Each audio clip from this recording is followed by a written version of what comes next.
Hello, everybody. Welcome to Ladies Power Lunch. I'm so excited today because we're starting a whole new series in our interviews.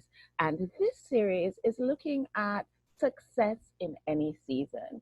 This year, 2020, has been a little challenging for some of us, more challenging than others. And I would say that it's a perfect opportunity for us to start talking about things that have happened to us in the past, things that we have gotten beyond, things that we have succeeded with, so that we can remind ourselves that this is not the first time that we have ever faced adversity and that success can be had no matter what's going on the outside.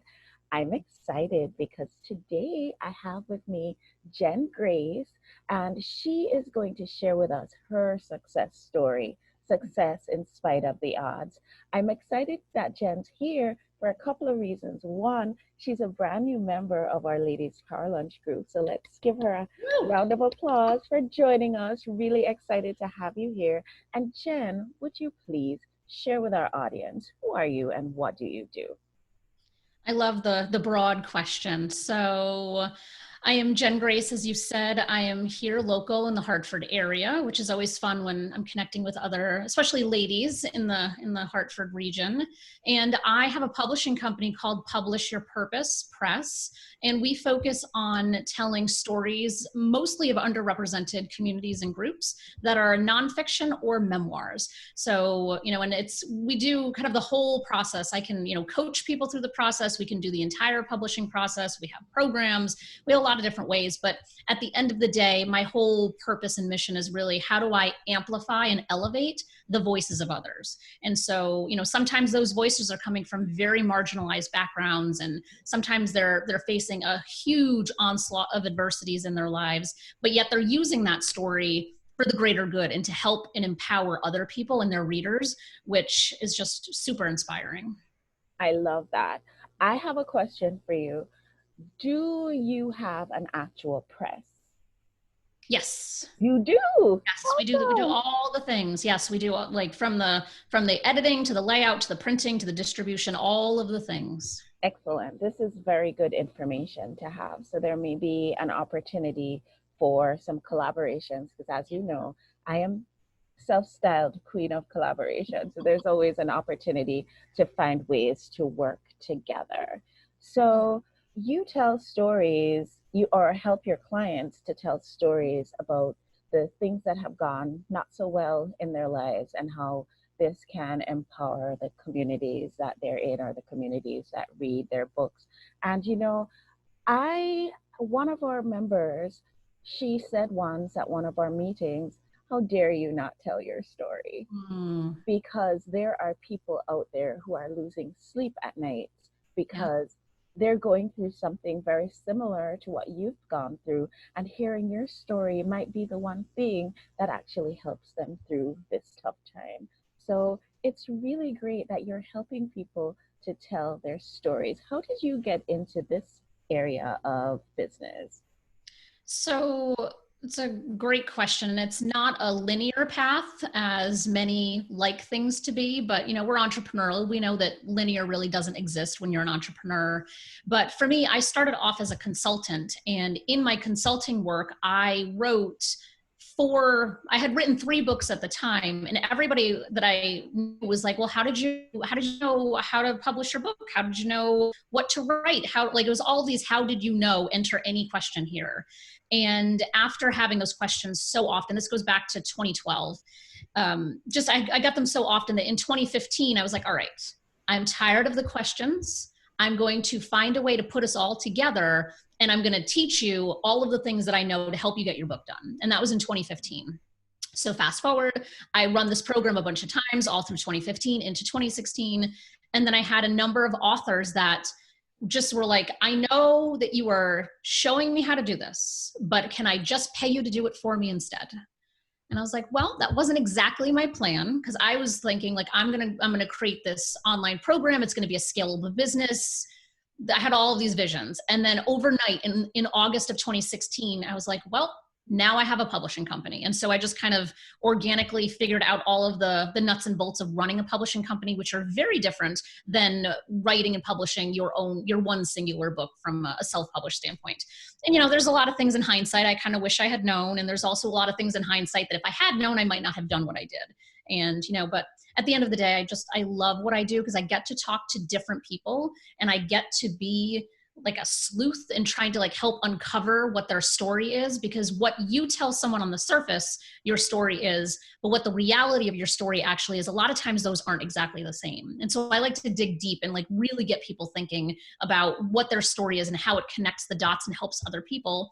Because what you kind of just alluded to is that sometimes you have to hear that. You have to hear the story from 100 different places. So just because someone else has already shared what feels like your story, that doesn't mean that your story is not worthy of being told. What it really means is that your voice versus my voice, like just the two of us right here, someone might resonate with you more than me or vice versa. And we might have the exact same story to tell. And that's really kind of the power of being an author.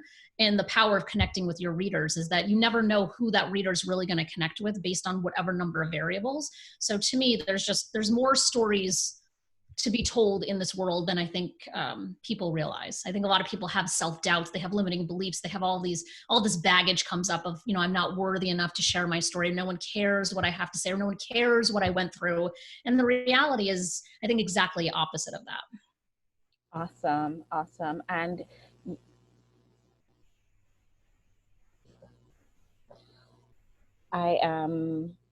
here we are. I got audio again. Thank you. So that's really, really wonderful. It really ties in with what I believe to be absolutely true. So why did you say yes to being on our show today? I love what you're up to. And I feel like you popped up on my radar anywhere out of the clear blue. Like it just all of a sudden it was like, boom, you're everywhere. And I was like, oh, what are you up to? What is your community up to and the group up to? So I've been a little bit of a voyeur in the group as of late, just kind of observing. And there's a lot of, people that I know that are in there. I was like, oh, she's in here. Oh, she's in here. So when I saw the opportunity to have a conversation, I'm like, oh, I'm always up for chatting about things that are inspiring and helpful to others. So you have a lot of stories that you could tell about going from a situation that's less than ideal to being successful. And these are the stories that I really, really believe that we need to be hearing right now to encourage us that, yes, this is a tough time, but there is another side of this and that we will get through it. So what's the story that you would like to share with us today? There are so many stories I could share. I've written 6 books. It's like at least that many stories that I could share. But I think in the vein of kind of what your, like successes and things like that, if I go back to the early part of my career and how I got into consulting to begin with, it is because I had a really terrible work experience with an employer that was very discriminatory. And to me, that was like one of those, I guess, like the lower point in mind you, I was probably in my early 20s at the time.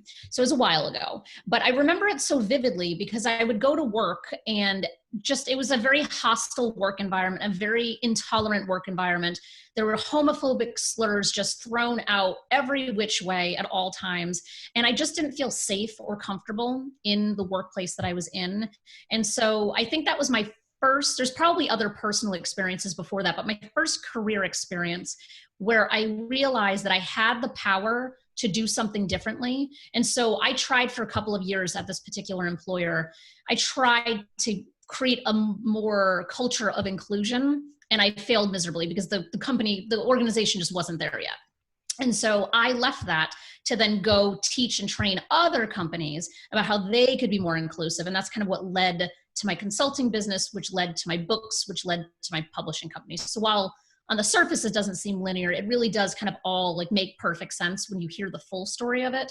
But I share that one in particular because I feel like a lot of times we have experiences in our lives, whether we have a really crappy boss or we're in a environment where we don't feel safe, or we've had some kind of situation where maybe it's domestic violence from a partner, or maybe we've gone through some kind of health crisis, or any number of these different things that we have personally gone through.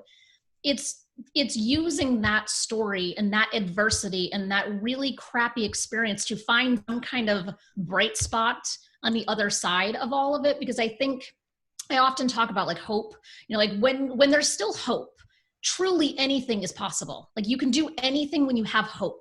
But when you lose that hope, even if it's just a little bit, once that candle goes out and that there's just all darkness, that's where people, I think, really start to spiral. And I try to encourage people to look at it as like, well, yes, your situation might be bleak. It might feel like there is absolutely no way out. And I write about this extensively in my memoir that came out in September. Like when you think that there's literally no other hope and no solution, there's still something there. And I think finding other people's stories can help people connect those dots. And it doesn't have to be in the written format. It could just be you and I having this conversation and all of the important work that you're doing by getting people to kind of reveal some of their stories of adversity or some situations that, weren't great, but now there's success on the other side. We never know who's actually watching that conversation to be able to connect the dots for them to be like, oh shit, like if she can do it, like I have hope again. I found hope again. And so I think that that's kind of why just really trying to use, like, it's like, remember like Lifetime movies? I swear there was one in like the 90s, From Homeless to Harvard. So like, Yes, it's literally like obviously that's a very extreme example, but I think we all have like micro versions of that within our own stories. And I think a lot of times we just allow our story to control us and to rule us, when the reality is that we do have a lot more control over it than we might realize in the moment, just because it seems so bleak and hopeless. I absolutely love that. And I do actually remember that movie From Homeless to Harvard. And I think it was based on a true story and all of that fun stuff. So it's really good to see, and uplifting even, to see stories like that being told even in mass media, so that people can know that even if you find yourself in the bleakest appearing situation, there is always, always, always a way out. And there is a school of thought that sometimes the bleak situations that we find ourselves in are actually opportunities. They are actually a vehicle for us to create big change. And I think that that's what's happened with your story, where you were, I'm sure, not enjoying being discriminated against. That doesn't sound like a ton of fun, but at the same time, it's allowed you to go on to create something so much bigger and so much better and so much more helpful for the community at large. So, in a way, perhaps if your story had been different and a little bit smoother, maybe we wouldn't be at this point now. I fully agree. I think some of the most resilient and gritty people have just been through a lot of stuff, and they've learned how to adapt and kind of create different ways of going about things. And what's really interesting is that I published my memoir in September, and it's called House on Fire. And it's all about resiliency and hope and finding purpose amongst very, very, very hard situations. So I'm just scratching the surface in terms of, I give you a little piece of a lot of kind of what's gone on. But what's also kind of beautiful when you share your story, again, it doesn't have to be in a written format. It could also be in the spoken word. It could be, it could be a poetry slam at a coffee shop that has like 3 people. It doesn't matter how many people hear it or in what venue. There's something, be just sitting having a conversation with a friend. exactly it. It's so healing and cathartic. Yeah, so I think that is a whole other piece of it. So in publishing my memoir, what I was really surprised by is A, the number of family members who've read it, and B, the amount of support from said family members. Like, I really was so nervous about putting it out there. And any family member who has read it and has said something to me about it has been wrapped with like love and generosity in what they're saying. And I wasn't expecting that. And so again, thinking about other people's stories, like, what is your story? Like, what is that thing that you need to kind of like free yourself or unburden yourself from? And how healing and cathartic will it be once you do that? Because at first it feels really freaking scary. Like, you're like, oh my God, I can't do this. But once you start to do it, you start to get that positive reinforcement of, okay, this was the right decision for me. So I think if someone's watching this and you're just kind of struggling with whatever might be beneath that you are just not fully comfortable kind of expressing to others, just remember that when you do that, it makes you more human. It makes you more vulnerable and helps you connect with people in a much, much deeper way. And it's also really healing by just having your story heard by others. So if you are thinking about somebody who might right now be going through a tough time and who might be watching us today and listening to us on our podcast, what would you say to them that it was that actually helped you the most through your difficult time? Oh, it's such a good question. I feel like it's a little bit hard to answer, but for me, since I was a teen going back like really early, I just have always known that A, everything happens for a reason, Mhm. and B, I am here for a greater purpose. You're here I for did a not greater purpose. I love I that. did not know why though. Like, and I Mhm. still some days don't know why. And it's not necessarily rooted in a specific religion. Like, it's just some kind of like internal like faith, an internal barometer of like, I know that there's just something bigger and I'm just a piece of whatever that thing is. And knowing that for some reason, like when you're having those really, really down moments, you just realize like, okay, what am I supposed to be learning in this moment? Like, why is this happening to me? And how can I use this to help other people? What am I supposed to be learning in this moment? I always think that there is something to be learned in any adversity, and that I might even believe that if we don't take the time to learn the lessons, that perhaps we'll have to repeat the lessons. So I'm always like, yeah, I don't want to repeat this. What's the lesson? Let's learn it right now. I fully agree. I actually, in my book, there's a very clear cycle of not having paid attention before and it surfaced back up again. So now, like you said, like now it's like, okay, how do I complete this so I don't get hit with a boulder next time? Like, like what do we have to do to make sure that like, yes, universe, I'm listening. I get it. Like, hi, paying attention. I'm not going to do it again. Next. Yeah. Yeah. Awesome. So if somebody's out there watching or listening and they're in a hard place, a tough place, what words of wisdom would you have for them? I feel like just knowing that whatever you're going through now, there is some end to it. It might not be the end that is fast enough for you. It might not come quick enough, and it might not happen neatly tied in a bow. But whatever the real pain and hurt and problems that are being, either inflicted on you or just around you, like there is an end to that. And it's just a matter of, trying to just wake up every day and keep on moving forward even when it doesn't feel like you can, because eventually there is another side. There is an other side to all of this. It just, it might be a very bumpy, ugly road to get to that other side, but there's something on the other side for you, and there's something that you will have learned from the situation, even if you feel really pissy and miserable and unhappy that you're in the situation to begin with. I feel like that's amazing advice. That sounds so, so wonderful and so, so true, because I can think of in my life every time when things have seemed so bleak, guys, I'm still here. Mhm. So there had to have been another side to it, because here we are. We're still here. We've made it this far. So that's a testament in and of itself. I really appreciate you joining us here today. I'm wondering, do you have anything that's going on? Is there any way that people can connect with you? Any events or products or anything that you'd like to share with us today? Yeah. I've got plenty of information, so there's no shortage of that.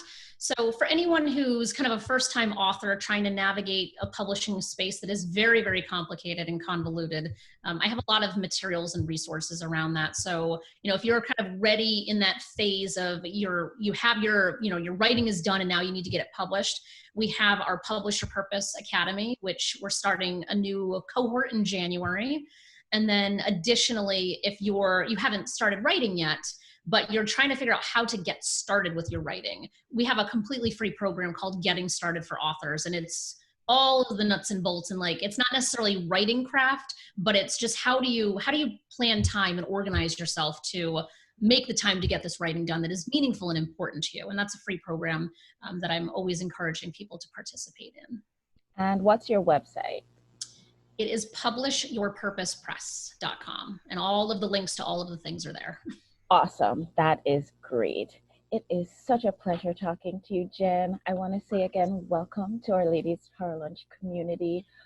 I feel like you're going to be just a perfect fit for what we're all about because we believe that there is an opportunity every single day, every single time for us as women to intentionally, don't forget that word intentionally, support each other. And when we support each other, everybody wins. We all rise, and it's just a beautiful thing to witness. So, thanks for joining us today. Thanks for joining our movement. And I invite you to, of course, come back and talk to us again because I feel like we've only scratched the surface Yes. of all the stories that you have to tell. Everybody, thanks so much for joining us. It's been such a pleasure, and I'll see you all next time. Have a wonderful rest of the day. Bye.